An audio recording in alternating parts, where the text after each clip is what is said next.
السلام عليكم، أنا أحمد سمير، أهلا بكم في فيديو جديد.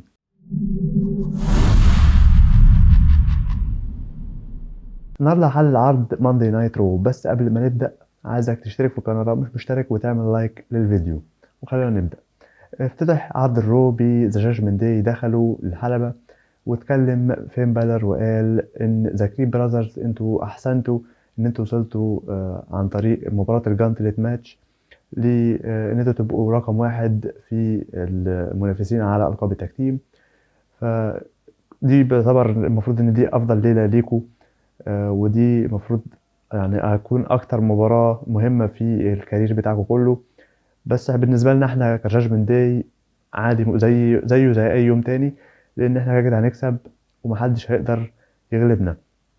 وريا ريبلي اتكلمت وقالت يا ايفي نايل، انت لو ما سمعتيش الكلام وبطلتي تتكلمي عليا هعمل فيكي اكتر من اللي عملته في ماكسين دوبري صاحبتك. فلسه هيكلم دومينيك ميستيريو علشان يدخل ارتروث. يدخل يقول لهم يا جماعه انتوا دخلتوا من غيري ليه؟ انتوا نسيتوا تقولوا لي على اساس ان هو من جادجمنت داي. فقال لهم انتوا نسيتوا تقولوا لي ان انا ادخل معاكم. فجيدي ماكدونا قال له انت مش في جادجمنت داي وبطل تقول كده. فارتروث قال له تمام، تعال نلعب مباراه طالما كل واحد هيلعب مباراه النهارده. طالما ذا جاجمنت داي عندهم مباراة ضد ذا كريد براذرز وريا ريبلي عايزة تلاعب ايفي نايل، انا كمان عايز حد ان انا العبه. فجيدي ماكدونا قال له العبك انا. فالمهم قال جيدي ماكدونا قال لارتروس ما تقولش تاني ان انت في البلاد لاين، ما تقولش تاني ان انت في ذا جاجمنت داي. فارتروس قال له خلاص، لو انا خسرت النهارده هعتبر نفسي ان انا بره ذا جاجمنت داي، بس لو انت خسرت انت كمان تعتبر نفسك ان انت بره ذا جاجمنت داي. فداميان بريست عجبه الفكرة وقال تمام، الفكرة دي عجباني كويسة. فقالوا خلاص الاحتمالية أو الاستيبوليشن بتاع المباراة دي هتكون اللي هيخسر المباراة هيطلع بره ذا جاجمنت داي. ولعبوا المباراة أرتروس وجيدي ماكدونا، وكانت مباراة يعني احتفالية بأجواء الكريسماس وكده. والمهم إن فاز في الآخر أرتروس. فكده جيدي ماكدونا على حسب الكلام اللي اتقال قبل المباراة واللي حصل في المباراة ان كده جيدي ماكدونا بره ذا جاجمنت داي. هل هيكملوا على القصة دي ولا هيقولوا مثلا ان لا، ده كان مجرد كلام ومش اكتر؟ وبعد كده رحنا خلف الكواليس لكاتانا تشانس وكايدن كارتر بيتكلموا عن تشيلسي جرين وفايبر نيفن، لان هم هيلعبوهم في مباراة الليلة على القاب التكتيم. بيقولوا لهم ان انتوا شايفين دلوقتي او حاسين بالعاصفة اللي موجودة حاليا، دي عاصفة كاتانا تشانس وكايدن كارتر، لان احنا هنفوز بالتكتيم وهنكون بطلات الليلة دي. بعد كده رحنا للحلبة، نايا جاكس دخلت علشان قبل ما تتكلم تقاطعها باكي لينش. تدخل أول ما تدخل باكي لينش الحلبة تخرج نايا جاكس. فباكي لينش تقول لها انت بتهربي مني ليه؟ انت بتتكلمي عني؟ انت كنت جايه تتكلمي عن ايه اساسا؟ اكيد كنت جايه تتكلمي عني. فنايا جاكس قالت لها لا، انا كنت جايه اعلن ان انا هدخل الرويال رامبل 2024، لكن انت قاطعتيني. فباكي لينش قالت لها انا عايز العبك دلوقتي، و انت عماله تتكلمي على اساس ان انت كسرتي لي مناخيري قبل كده وهو ده اللي خلاكي مشهوره. فنايا جاكس قالت لها انا عن نفسي ان انا العبك، والسبب الرئيسي ان انا ما لعبتكيش في السنين اللي فاتت دي كلها هو ان انت الوجه بتاع دبليو دبليو اي، وهم مش مخليني ان انا العبك علشان خايفين عليكي، عشان عايزين يعملوا فلوس للشركه. فقالت لها انت صح، انا فعلا الوجه الرئيسي للشركه، فاقدر ان انا اغلب اي حد في اي وقت. فطبعا نايا جاكس قالت لهم هاتوا حكم وعايزين نلعب مباراة دلوقتي. فجت الحكم جه دخل الحلبة وكان خلاص نايا جاكس هتطلع تلعب، لكن سابت باكي لينش ومشيت. وقالت لها لا، انت عايزة تلعبي الماتش دلوقتي، انا مش هلعبك دلوقتي، انا هلعبك في الوقت اللي انا عايزاه. هيكون يوم 1 في الشهر الجاي، طبعا في الهوم تاون بتاعتي او المدينة بتاعتي. فباكي لينش جريت وراها وضربتها وبدأوا إن هما يتخانقوا مع بعض لحد ما سابتها نايا جاكس ومشيت. وشفنا كوفي كينجستون عامل نفسه سانتا كلوز ومسمي نفسه كوفي كلوز، وماشي بيوزع هدايا على الناس. ويقابل خلف كواليس دي اي واي واداهم هدايا، ومشي DIY وقابله زميز قالوا له إن انت كنت في ما بيننا وبينك عداوة زمان، لكن دلوقتي احنا تمام. فزميز قال لهم انا موافق على كلامكم. فجت المذيعة وسألت زميز وقالت له ايه اللي ممكن يخليك تقلق لما انت تيجي تلاعب جونتر؟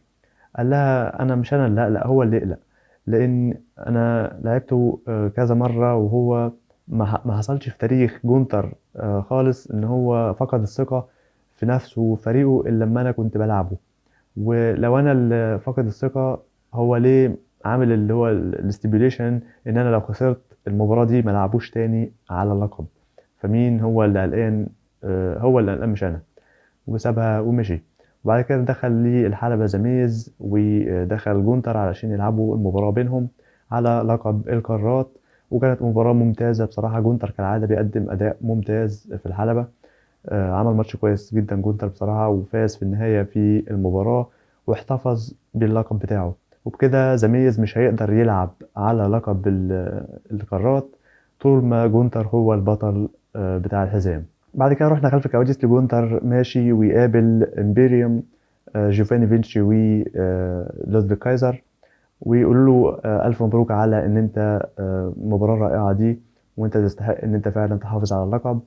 قال لهم أنا مش محتاج إن أنتوا تباركوا لي، أنا عارف أنا بعمل إيه كويس. والسنة دي كلها أنا كنت يعني بدافع عن لقبي بنفسي، وأنا الحاجة الوحيدة الحلوة في امبيريوم. فانتوا طول السنة عاملين مشاكل مع بعضكم، فبالتالي انا هاخد راحة لبعض الاسابيع بمناسبة الاجازة بتاع رأس السنة، وانتوا هتفضلوا هنا وحاولوا ان انتوا تبهروني اول ما ارجع. وسابهم ومشي علشان يجي لهم بعد كده كوفي كينجستون ويديهم الهدية بتاعتهم، ويديهم في الاخر فحم 3 قطع فحم. وسابهم ومشي. بعد كده رحنا لشينسكي ناكامورا عامل برومو بالياباني، وزي قصة كده بيحكي قصة كودي رودز. خلاصتها يعني بيقول لكودي رودز ان انت هيكون اخر ماتش ليك او اخر قتال ليك هيكون ضدي. وكودي رودز جه من وراه وضربه، ما خليهوش يكمل علشان يبدأوا ضرب في بعض خلف الكواليس ويطلعوا بره للمنطقة المجاورة للحلبة عشان كودي رودز يحاول يعمل الفينش بتاعه على الترابيزة بتاع المعلقين، لكن الاوفيشالز يلحقوا ناكامورا ويخرج ناكامورا ويمشي. وبعد كده نروح خلف الكواليس لآدم بيرس واقف مع أكيرا توزاوا. فآدم بيرس بيقول لتوزاوا أنت متأكد إن الشخص ده هو اللي أنت عايز تلعبه في مباراة الليلة؟ فتوزاوا قال له وسابه مشي. ودخلت تشيلسي جرين وبايبر نيفن لآدم بيرس وقالوا له إن إحنا في أجازة رأس السنة، والمفروض إن أنت تلغي المباراة بتاعتنا ضد كاتانا تشانس وكايدن كارتر. فقال لهم أنا عارف إن إحنا في أجازة، لكن مش هلغي المباراة دي، والمباراة دي هتتلعب دلوقتي. وطبعا مشيوا وزهقوا ومشيوا. وجه لآدم بيرس برونسون ريد وقال له إن أنا عارف إن أنت بتحاول تشوف حد مناسب يلعب على لقب القارات ضد جونتر، فخلينا نتكلم. فآدم بيرس قال له خلينا نتكلم. ودخلت بعد كده تشيلسي جرين وبايبر نيفل للحلبة علشان يلعبوا كاتانا تشانس وكايدن كارتر، ولعبوا المباراة. كانت مباراة كويسة، وكاتانا تشانس وكايدن كارتر زي ما قلت فريق كويس جدا وعملوا مباراة كويسة. وفي الآخر يعني فاجئوني بصراحة وفازوا بالألقاب، فازوا بالمباراة وألقاب التاج تيم للسيدات. وبصراحة نجيله الحق، يعني هو المفروض إن فريق زي ده يعني فريق فعلا أوريجينال هو اللي يحصل على الألقاب التاج تيم، مش فريق إن هما كانوا عاملينه أساسا. أصلا تشيلسي جرين وبايبر نيفن ما عملوش حاجة بالألقاب دي، فالأحق بصراحة إن هم ياخدوهم كدانا شانس وكايتن كارتر. ونروح خلف الكواليس لألفا أكاديمي واقفين بيدربوا أيفي نايل. قالت لهم إن أنا جاهزة لاعب ريا ريبلي. ماكسيم دوبري قالت لها إن أنا متشكرة لك إن أنت وقفتي جنبي الأسبوع اللي فات ضد ريا ريبلي. فقالت لها لأ، ده المفروض واجب عليا، وأنا عايزة أصلا ألاعب ريا ريبلي وأخلص منها. وجالهم توزاوا قال لهم إن أنا هلعب مباراة الليلة دي، وقالوا له ضد مين؟ قال لهم ضد الشخص ده. ودخل ايفار من ذا فايكنج ريدرز. فقال له طبعا ايفار ضحك على توزاوا ومشي. فتشات جيبل قال لتوزاوا انه ما قلت لك ان انت المفروض تكون عندك يعني تأمل لحاجة كبيرة في السنة الجاية. ما كنتش قصدي ان كبيرة بالشكل ده يعني. ورحنا بعد كده ل كاتانا تشانس وكايدن كارتر بيحتفلوا بالألقاب بتاعتهم، وماشيين علشان يقابلوا كانديس لوري واندي هارتويل ويقولوا لهم هنيجي نحتفل معاكم. وطبعا كانوا واقفين ناتاليا وتيجان نوكس وزوي ستارك وتشينا بيزلر. فناتاليا قالت احنا عندنا دلوقتي بطلات جداد لحزمة التاج تيم، فبالتالي محتاجين منافسين جداد. فوقفوا الفريقين ضد بعض، وتقريبا كده هيتنافسوا علشان يحددوا المصنفات على المركز الأول للألقاب. ونروح بعد كده لمباراة بين توزاوا وآيفار. وتوزاوا بصراحة حاول كتير إن هو يعمل حاجة في المباراة دي، بس هيعمل إيه ضد آيفار بصراحة يعني. فآيفار يفوز بسهولة على توزاوا. بعد كده نروح للحلبة اللي سيس رولينز دخل ويتكلم ويقول إن أنا عملت اللي أنا كنت عايز أعمله الأسبوع اللي فات، وقلت لسي ام بانك في وشه إن أنا بكرهك. وعندي دفاع عن اللقب بتاعي ضد درو ماكنتاير يوم 1/1/2024.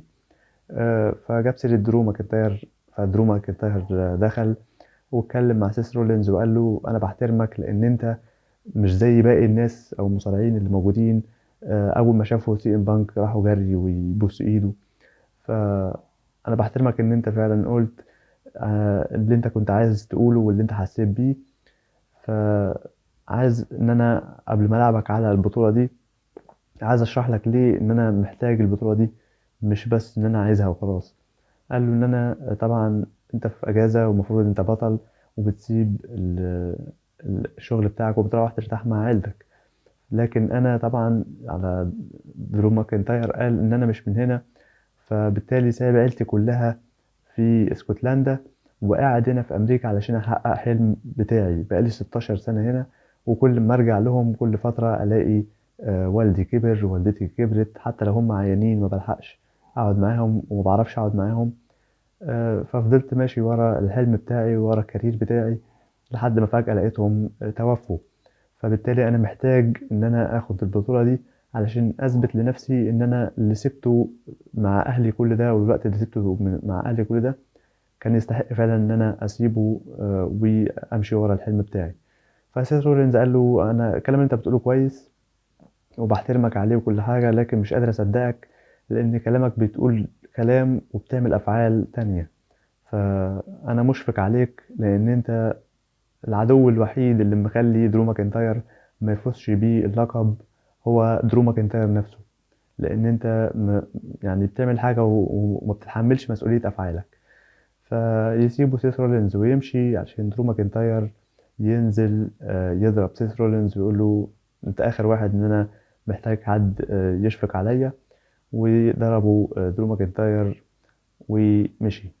بعد كده نروح خلف الكواليس لذا كريد براذرز واقفين وبيجهزوا لمباراتهم عشان يجي لهم كودي رودز ويتمنى لهم التوفيق، ويفرحوا طبعا لكودي رودز بيساندهم. ونروح بعد كده للحلبة. كوفي كينجستون داخل برضه بيوزع هدايا علشان يجيله امبيريوم من ورا ظهره ويضربوه ويبدأوا ضرب فيه في الحلبة عشان يدخل جاي أوسو ينقذه. وجاي أوسو يقول للودفيك كايزر أنا عايزك في مباراة الليلة دي، ويلعبوا فعلا المباراة ويفوز في النهاية جاي أوسو. بعد كده نروح خلف الكواليس دي ذا جاجمنت داي واقفين. دايما بريست بيقول لجي دي ماكدونالد انت خسرت المباراة وانت مفروض بره ذا جاجمنت داي. فجي دي ماكدونالد قال له ان كنا بنتكلم بهزار ومش انا اللي حطيت الاستيبيوليشن دي. فدايما بريست قال له لا انت بره، زي ما طالما قلت يبقى انت اللي بره. فطبعا ريا ريبلي قالت له بس يا دايما بريست كفايه. فدايما بريست قال له خلاص انت في ذا جاجمنت داي يعني حتى الان. وطبعا ريا ريبلي قالت لهم ان ايفي نايل هلاعبها على اللقب بتاعي يوم 1/1. وانتوا مفروض تجهزوا لذا كريد براذرز النهارده وتحافظوا على الألقاب بتاعتكم.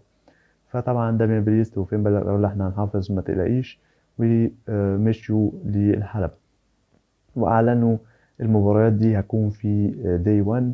نايا جاكس ضد باكي لينش. طبعا مباراة المصنفات الأولى على التاج تيم، تيجان نوكس وناتاليا ضد زو ستارك وشينا بيزلر. درو ماكنتاير هيلاعب سيس رولينز على اللقب بتاعه. ورحنا بعد كده للحلبة علشان نشوف المين ايفنت، مباراة بين ذا جادجمنت داي ضد ذا كريد براذرز. وقدموا مباراة ممتازة بصراحة، الفريقين عملوا مباراة كويسة جدا، لكن في النهاية فاز ذا جادجمنت داي علشان يحافظوا على الألقاب بتاعتهم وينهوا العرض منتصرين على ذا كريد براذرز. عرض كان كويس، يعني حسه احتفالي أكتر، لأن طبعا عندهم أعياد الكريسماس فبيحتفلوا بيها. فتقييمي لعرض رو هو 7/10. قولوا لي توقعاتكم للعروض القادمة، وهل متحمسين للعداوات اللي هتحصل في داي 1 ولا لأ. وبس ده كان كل اللي عندي الفيديو النهاردة. اشترك في القناة لو مش مشترك واعمل لايك للفيديو. وحلقة الإحصائية بتاع 2023 للمصارعة هتنزل يوم الخميس الجاي الساعة 7 مساء بتوقيت القاهرة، فاستنوا الفيديو ده، أنا تعبت فيه جدا، عايزه يوصل لأعلى عدد مشاهدات ولايكات. يوم الخميس الساعة 7 إحصائية المصارعة ل 2023. وبس ده كان كل اللي عندي الفيديو النهاردة. كان معاكم أحمد سمير، أشوفكم إن شاء الله في فيديو جديد. سلام.